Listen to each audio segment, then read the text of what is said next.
এটা হয়েছে অত্যন্ত দুর্ভাগ্যপূর্ণ। আর সত্তা পরিবর্তন আসে যায়, কিন্তু যেই দেশের মধ্যে আমরা জন্ম নেই সেই দেশের অস্তিত্বকে শেষ করার যে প্রচেষ্টা হয়েছে তার মাধ্যমে, সেটা অত্যন্ত নিন্দনীয়। সত্তা পরিবর্তন ত্রিপুরাতেও হয়েছিল। কমিউনিস্ট 25 বছর শেষের পরে প্রথম আমি মুখ্যমন্ত্রী হিসেবে দায়িত্ব পালন করেছি, ওই ত্রিপুরাতেও এই ধরনের হয়নি। বাংলাদেশের যেভাবে সত্তা পরিবর্তনের পরে সংখ্যালঘুদের উপর অত্যাচার করা হয়েছে, এটা অত্যন্ত লজ্জনীয়। এবং সেটা প্ল্যান করে মৌলবাদী যে গোষ্ঠীগুলি আছে সেগুলো করেছে, সেটা কোনো মতেই একটা মানব সমাজে মানা যায় না। যেই ভিডিও ফুটেজগুলি আমরা দেখেছি অত্যন্ত নিন্দনীয়।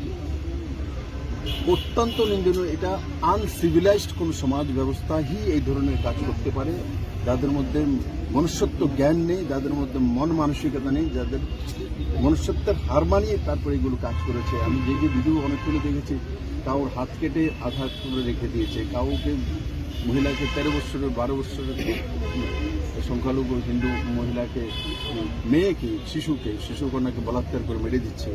তো এটা অত্যন্ত দুঃখজনক। কিন্তু আমি জানি বাংলার মাটি এমন নয়, আর বাংলার মাটি সেটা প্রতিবাদ করবে এবং বাংলাদেশের আম জনতা তার সাথ দেবে না, এবং নিশ্চিত বাংলাদেশ শান্তি ফিরিয়ে আসবে। কারণ আমাদের পড়োশি দেশ, কারণ পড়োশিরা যদি ভালো থাকে আমরাও ভালো থাকি। তো স্বাভাবিকভাবে as a citizen, as a member of parliament, আমার সেটাই আপিল থাকবে বাংলাদেশের আম জনতার কাছে, যে নিজেকে ব্যবহার করতে দেবেন না।